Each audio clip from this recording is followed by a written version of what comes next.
Уполномоченным по правам человека и Министерством внутренних дел по Республике Саха-Якутия проведена социальная благотворительная акция «Путь к дому» для горожан, попавших в трудную жизненную ситуацию, а именно для лиц без определенного места жительства и работы, которые ведут асоциальный образ жизни, в том числе для лиц, освободившихся из мест лишения свободы. Приняли участие в проведении акции более 50 человек из различных ведомств и организаций. За день к специалистам обратилось 75 граждан, которые нуждаются в помощи и поддержке. На месте им была оказана помощь по трудоустройству, по медицинскому освидетельствованию на предмет выявления открытых форм туберкулеза, ВИЧ-инфекций и других заболеваний, а также по размещению на временное проживание и в Центр социальной адаптации. Для обратившихся граждан было организовано горячее питание.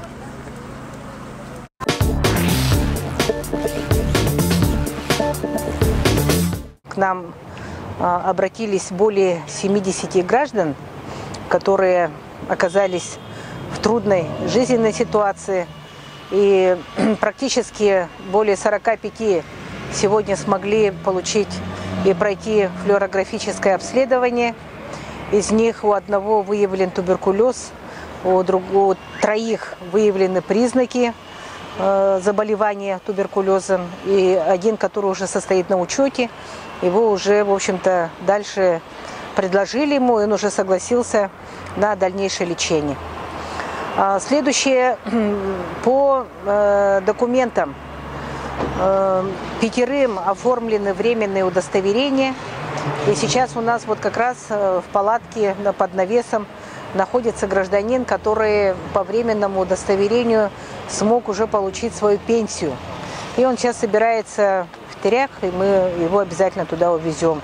Если на сегодня есть люди, которым негде ночевать, около 20 сегодня граждан изъявили желание поехать в Терек.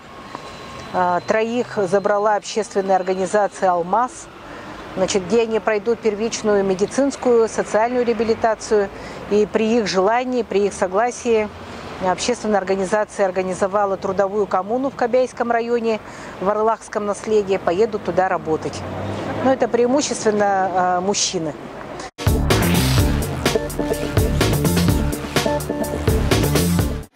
По вопросам восстановления паспорта обратилось 28 человек. 7 разъяснен порядок получения паспорта. 3 человека получили временное удостоверение. 1 человек сдал документы на оформление паспорта. Проведены беседы психологов с 13 гражданами для выявления желающих получить помощь.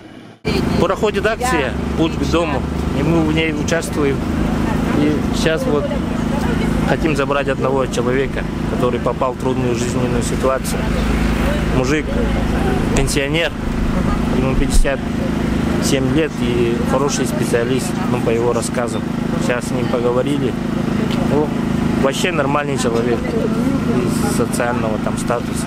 Но он оказался без жилья. У нас рассчитана программа, год. 6 месяцев ресоциализации, это проходит в Кобяйском улусе, село Орлах. И 6 месяцев социальной реабилитации. Это в городе все происходит. Работают психологи, социальные работники. Документы восстанавливаем, трудоустраиваем. Но у нас своя программа реабилитации. У нас не такой зашел переночевал и ушел. У нас конкретно занимаемся реабилитацией людей.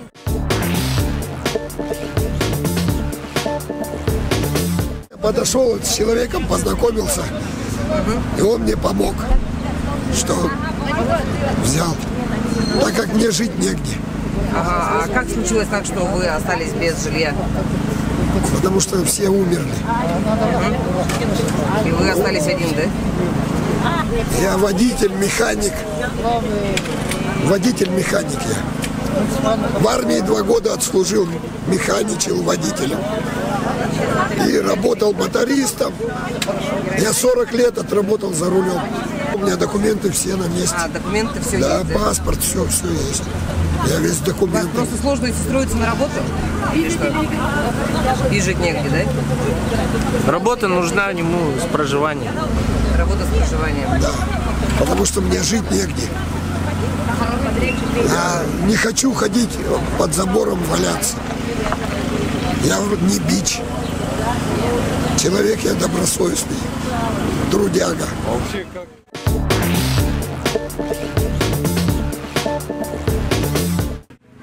Терапевты осмотрели 25 человек. 2 гражданам сделаны перевязки инфекционных ран. 1 гражданин госпитализирован с открытой инфекционной раной в затылочной части головы и верхней губы. Врач-нарколог принял 23 человека. 5 из них направлены в наркологию. Флюорографию прошли 46 человек. Выявлены 6 человек. 2 человека с открытой формой туберкулеза и 4 человека с неспецифическими заболеваниями органов грудной клетки. Все доставлены в медучреждение на специализированном транспорте. Самое печальное, что удерживать или лечить насильно больных туберкулезом можно только по решению суда.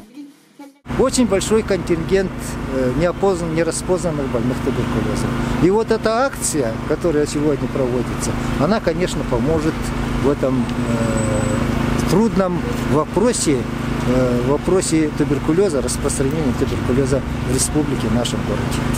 Дело в том, что федеральный закон 77 о предупреждении туберкулеза в Российской Федерации предусматривает лечение больных активным туберкулезом. Но здесь нет механизма госпитализации. Люди, попавшиеся в трудную ситуацию, они, значит, не имеют прописки, не имеют документов. И вот даже зафиксированные потенциальные люди из групп риска представят для нас трудности в последующем обследовании. На ВИЧ анализы методом экспресс-тестирования сдали 25 человек. У всех обследуемых результаты отрицательные. То есть среди этой категории лиц ВИЧ-инфекции у нас не обнаружено. Гепатит С у нас очень актуальная проблема в нашей республике. Распространенность этой инфекции тоже не меньше, чем ВИЧ-инфекция, а в ряде случаев даже, я могу сказать, и больше. И, конечно, хотелось бы, чтобы, в общем-то, как-то и финансирование выделялось на решение этой проблемы.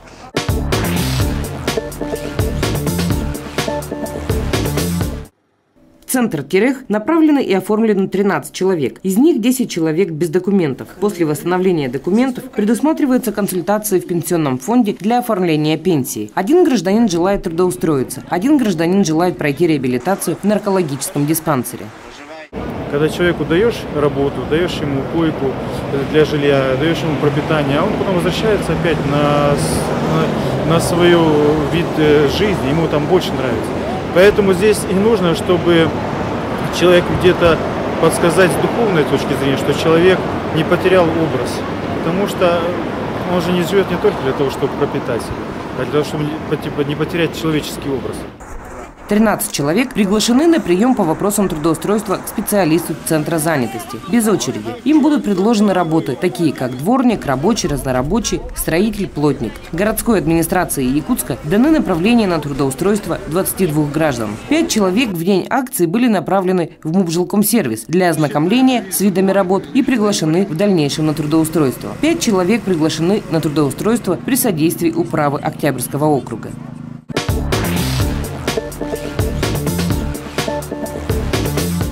От сумы до тюрьмы не зарекайся. Дошедшая до наших дней народная мудрость в широком смысле выражает ту мысль, что ни один человек не застрахован от неожиданных ударов судьбы. И знать не знает, какая беда с ним сегодня здоровым и благополучным может приключиться завтра.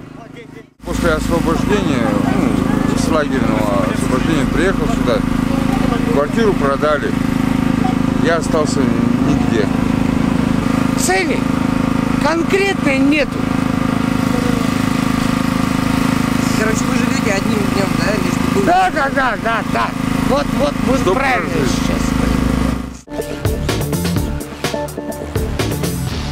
За помощью обратилось 75 человек. А сколько их таких по городу Якутску, его пригороду и в районах? Учет ведется настолько, насколько это возможно, силами МВД и УФСИН. Но точное количество вряд ли кто-то сможет сказать. А учет должен быть. Только в рамках акции из 43 проанкетированных выявлено 26 человек, бывших заключенных за преступление. А по статистике, каждое 4-е преступление в нашей республике совершается этой категорией граждан. А скоро их ряды могут помножиться в разы. 3 июля этого года вступил в законную силу федеральный закон номер 186 о кратном зачете сроков содержания под стражей. По данный федеральный закон на территории Республики Саха-Якутия подпадает свыше 400 осужденных. Проведенная в рамках акции работа должна быть продолжена. Данной категории лиц нужны такие акции. Хоть какая-то надежда встать на путь нормальной, благополучной и счастливой жизни. Главное наладить взаимосвязь всех служб, ответственных за помощь этим лицам. И на законодательном уровне нужны изменения. Такая работа должна проводиться в обязательном порядке, а не по заявительному принципу. Постоянно в эти дни мы говорим и обращаем внимание, это вопросы учета. Если по акции нам обратились более 70 граждан, это достаточно существенная цифра. А есть такие, которые не обратились. Так ведь, да? И кто будет этим учетом заниматься? Или это будет оперативный учет, это будет медицинский учет. Хотелось бы в этом вопросе, чтобы не было ведомственного разделения. А то у нас получится, как вот в разных системах. У ПДН одна система учета, КДН другая система учета. И у нас все-таки граждане одни. Республика Саха-Якутия как субъект Российской Федерации одна, поэтому полагаем, что не только учет должен быть и в городе Якутске, но и по другим районам, поскольку в разных, вообще во всех районах существует такая категория граждан. Поэтому понятное дело, что сейчас мы планируем выйти на глав муниципальных районов, ставить им проблему и тоже проанализировать, насколько их позиции сегодня, как они видят решение этих проблем. Поскольку у нас те лица, которые будут высвобождаться из мест лишения свободы, понятно, что они не только будут в городе Якутске оседать. Эта проблема, она появится и появляется уже в муниципальных районах нашей республики. Следующий момент, это, надо сказать, это по принятию, вообще по комплексному подходу к решению вопросов и по принятию отдельного правового акта, который бы установил вообще вот эту систему работы. Потому что если нет единого комплексного нормативного документа, говорить о цельном видении, о системе взаимоотношений достаточно сложно. Как правило, нормативно-правовой акт как регулятор, способ достижения цели и решения задач сегодня позволяет через, к примеру, постановление правительства Республики Саха-Якутия и позволило бы скажем так, достичь результатов. Это и ведь общественные организации озвучивали предложение принять программы, разработать отдельные механизмы. И как результат правительство Республики Саха-Якутия могло бы рассмотреть возможность принятия отдельного постановления правительства Республики Саха-Якутия. Итоги акции показали, что безопасность горожан находится под угрозой. И решить эту проблему можно только объединившись и усовершенствовав правовые акты хотя бы на региональном уровне.